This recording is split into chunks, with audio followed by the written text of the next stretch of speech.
What can you learn from World War II from your past?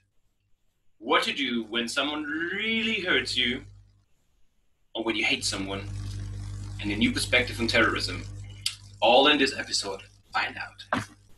Wonderful. So, welcome to episode number 10 on the Peace for the World series. And today's guest is Maria Dunaeva. Got it right? Yeah. Got it right. Okay, wonderful. And today's guest, Maria, she's from Russia. And Maria is a coach and she's working together with teenagers and grown-ups. And today's topic is, big one, the past.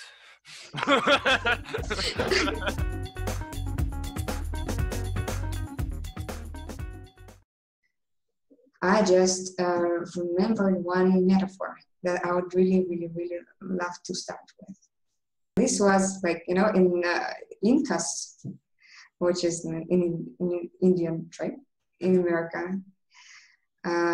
They have a very different view and relationship toward the past than modern society. For example, if we in Europeans, Americans, and other people, if we speak about the past, and if we think about the past, we traditionally the past is placed behind, and future is in front of us. Yep. How do you think Incas put it? What I think it could be in a circle, or that they're it's all going in circles, not like it's something happened and it's over and something is in the future, but it's everything goes into circles and we are it's all one, maybe. Sounds great, but actually it's just the opposite. For Incas, past is just in front of our face, and future is behind the back. And this is because the past is actually the only thing that we can see. The future is uncertain to us. Yeah. But the past is already what happened, it's already what we know. And this is, I think, a great metaphor of how we really relate to the past. Because I came into coaching unexpectedly for myself 3 years ago, almost 4 years ago, after my own personal drama. And I've been with the principles for about a year and a half already, or in autumn it will be 2 years. And prior to this, I was into psychological techniques and into different kind of stuff, psychotherapy, psychoanalysis, and so on and so forth, which mostly worked with the past. Mm-hmm. And it quite made sense then, because when normally in an outside world, when we think that the world works outside in, we just when people suffer, we tend to look into. We are actually what we do. We are trying to find the reason of suffering, the cause of suffering, and eliminate it. Because then we think that we would not suffer. And in this case, we normally look into the past. If I did have a happier childhood, it wouldn't have been this way. I wouldn't have been behaving this way. If my mother treated me differently, if I had a bicycle, and so on and so forth. If I had a bicycle, my mother only treated me differently, and so on and so forth. Because we are actually looking we are looking outside for a circumstance or something in the outside world, trying to fix it. you actually come to realize that the only cause of your suffering is your thinking. It's not the past. It's not really in the past. It's what you think. Not the past. Suffering is a product of my nothing but a product of my thinking in the moment. And this thinking is flow naturally through my head, through your head, through everyone else's head. And there is nothing, no big deal, really nothing much for me to do. Yeah, you can let it flow. And with a new thought, there's nothing for me to fix. Thinking comes. And I would naturally feel better. And this inside-out understanding of life is also brings a new kind of relationship to the well-being. Yeah? Because you start treating it previously like in an outside world. Well-being is something that you really need to put on like a glove, right? You are really right. I thought it was somewhere there. I thought when I felt that I needed to go somewhere and to get that, to get some like stimulus from the outside world, to get like to have some joy, pleasure, and something else, well-being, a sense of well-being. But the thing that it's already built in inside me, it's like, it's a completely different world.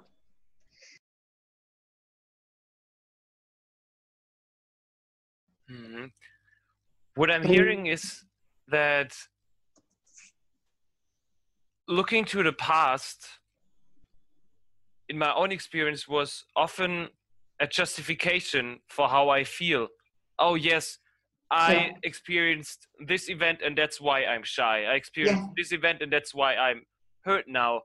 And looking to the past and justifying it seems logical to change something on the outside. And for example, if someone is looking back into the past and sees, okay, this country has done this tribe has done this, then it makes sense to change something. And for example, if whatever a terrorist says, yeah, it's justified to do this because this one, he did this to my religion or whatever, then it makes sense to punch something for whatever this person or state or did in the past. Yeah, and here you simply, when you understand that it's only your thinking that created the suffering, you have no like reasons to go into the past to go searching for like the cause of suffering. Yeah. Okay, you can let it. You can just let it be. Yeah. This way. And you know the simple thing that happened to me when I actually was listening to the first webinar about the 3 principles was actually I saw myself separately from my thinking, which I thought was only possible after years of meditation. Yeah. And what I thought, what I also saw that actually I was, by that time I was trying to figure out. I was like 3 years. It was 3 years. No, 3 years. It was 2 years after I divorced with my husband, and I was still looking in the past. Mm-hmm. I was still looking in the past, trying to find. It left me so miserable that I was like looking for reasons just to get this out. It's not to feel, because it felt like, okay, this is what happened, but I don't want it to happen to me in future. Yeah, that's why I need to carefully just analyze this thing in order not to make the same mistakes. Right?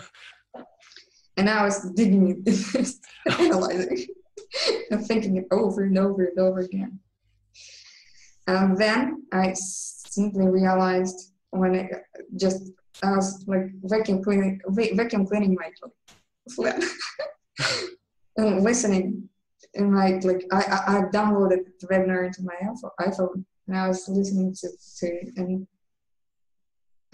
it struck me that like what my husband was doing and what I was doing actually was the best that we could do, given what we knew. Yeah. Prior to this, I was 2 years into like psychotherapy and psychological techniques, which primarily deal with the past. I was so sure that the past was the reason behind my results in life, behind what I have in life. The past was to blame, the one to blame. That I had, by that time, I had like such painful memories of my childhood. My childhood seemed to me like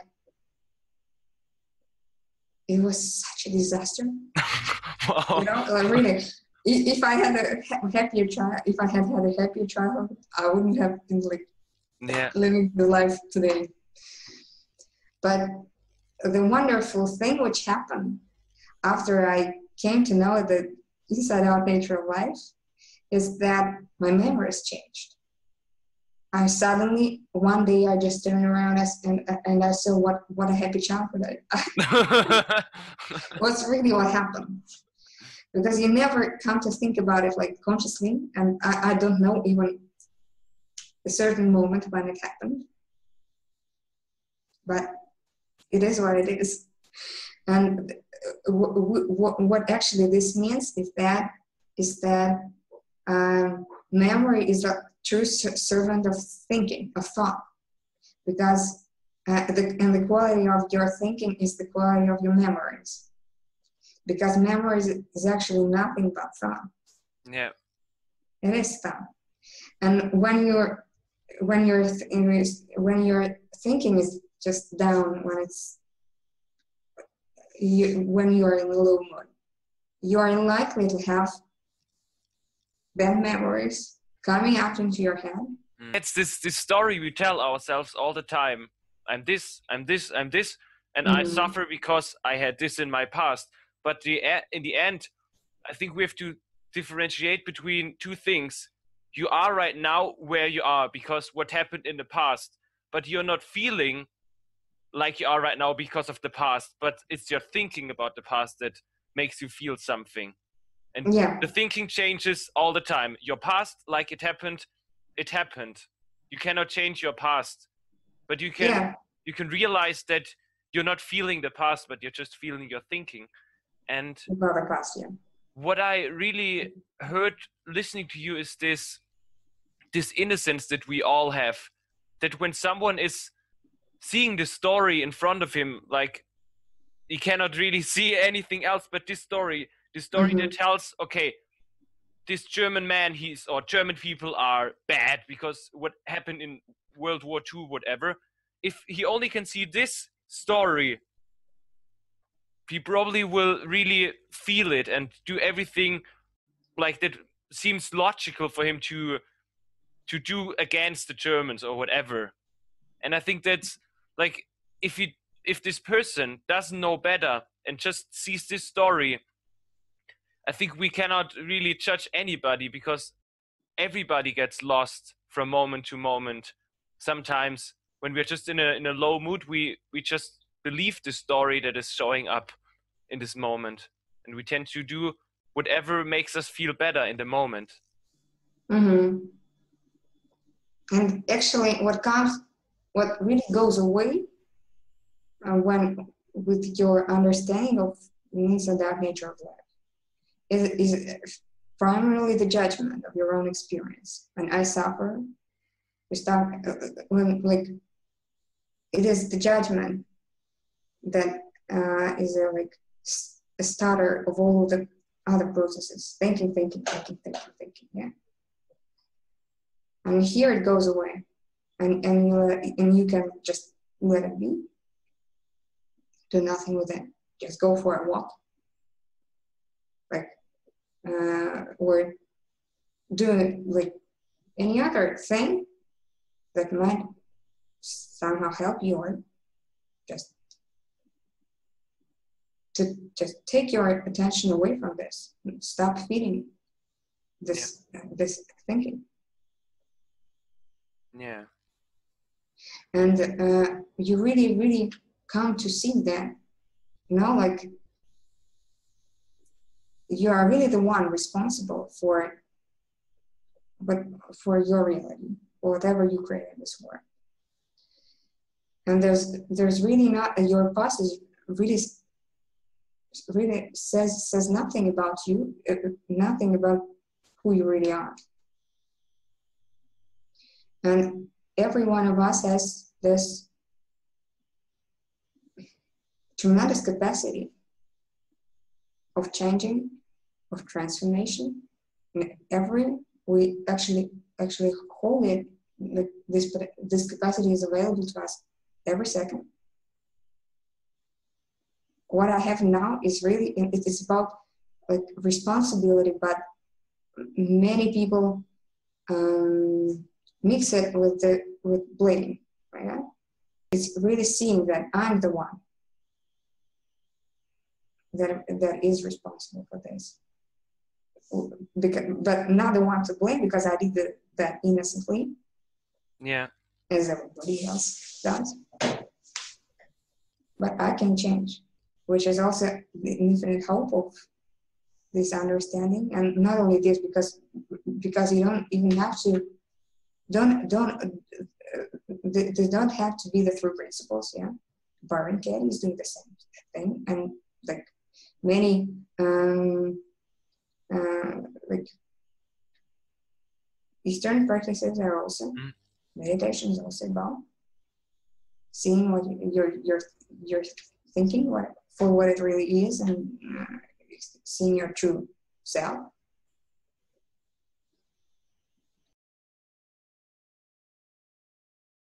I think it's all coming from this feeling. If you have a good feeling about other people, then you like don't have to blame other people. And I think when you blame other people, you give away all this responsibility, because then it's always outside of you. It's always the other people. And what I had, I think 5 years ago, I started to reject the news and everything that was happening on the world, because I thought, if I'm watching news, it's all negative. I will just see what's negative, and this will make me feel negative. And I wouldn't say that I'm now watching all the time the news, but I'm a bit more open to see what is really happening in the world. And when I'm now watching news, I'm often seeing where the people are coming from, where they are standing in life, if they're coming from a place of love and understanding, or if they're coming from a place of hatred and like making something right for them, or just like hurting other people. And I'm not judging them, but I'm feeling, okay, they're really lost right now. And I think when we are coming from a place of love and understanding, we also give other people a chance to wake up.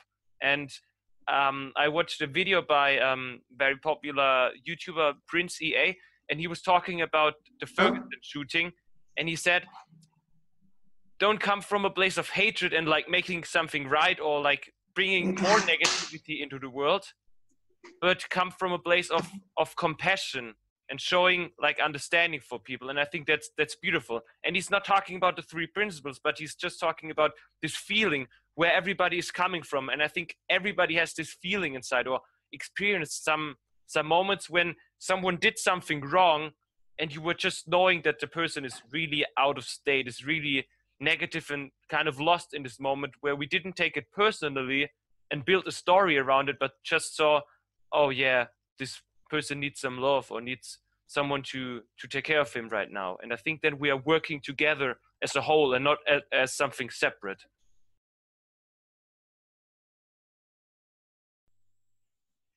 Maria, you talked about something that I was really interested in when we talked beforehand. You talked about the relations between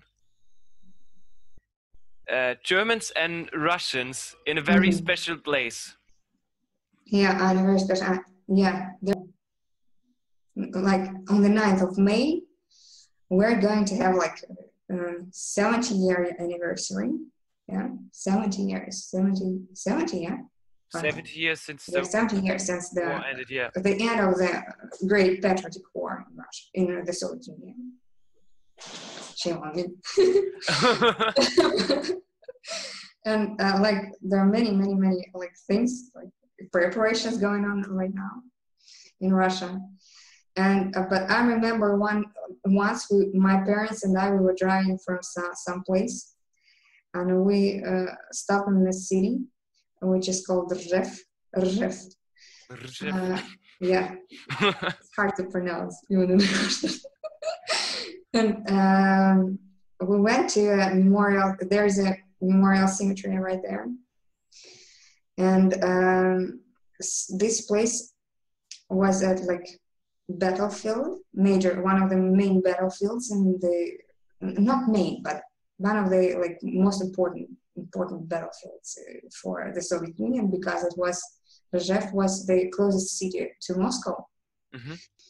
And that's why there were many victims there. Just about 600,000 people, so the soldiers from the Russian Soviet side, 400,000 people from the German side being lost. And there's a cemetery, memorial cemetery, where nearly 1 million soldiers are buried. 600,000 from the Russian side, and the rest from our Germans. Yep. And what actually struck me when I saw this, and I entered the place, when I saw the place, is that the cemetery has like 2 parts. One part is for the Soviet soldiers, for the, the Soviet. There is a church, a small church, and like monuments and tombstones with all of the names of the soldiers listed. And just mirroring this, on the other side of the cemetery is the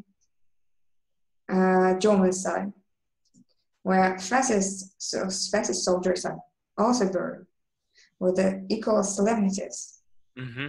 But the same the Catholic Church, and with the same stones and all of the names listed, names and data, the date of birth and date of death, if it's if it's just available, if it's known. Yeah.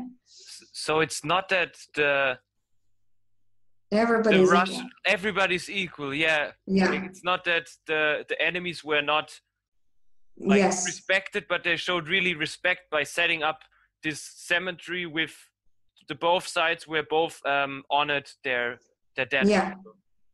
Wow. And when I saw this, oh gosh, that's really how the place they make. I don't know, the person who really just had this idea, and I know that for many people in Russia, it's still like painful to see, like, and many don't understand how this is really possible, that German fascists are buried just side by side to our own soldiers.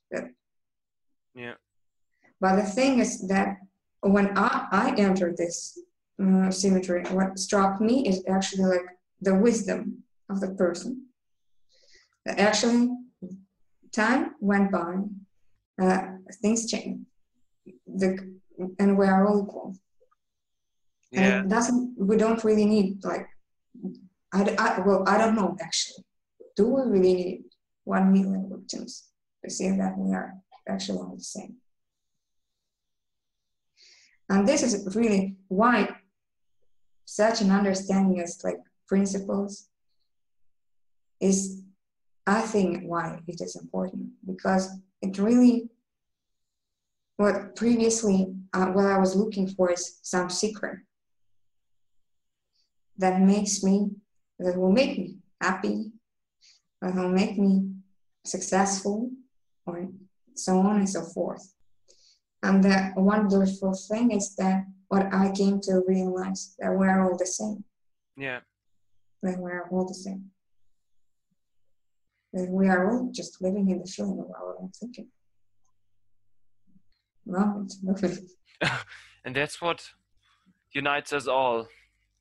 Every religion, every country, every person, yeah. And I think that's very hopeful. Yeah.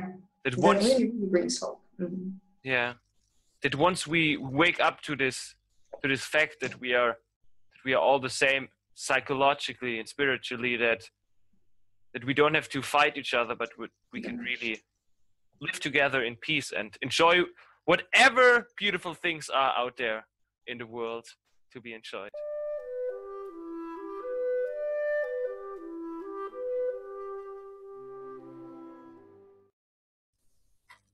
You still watching? You liked it? Didn't like it? Anyways, just share this video with your friends, with whoever you think may benefit from it, and then see you on the next episode of the Peace for the World series. And out.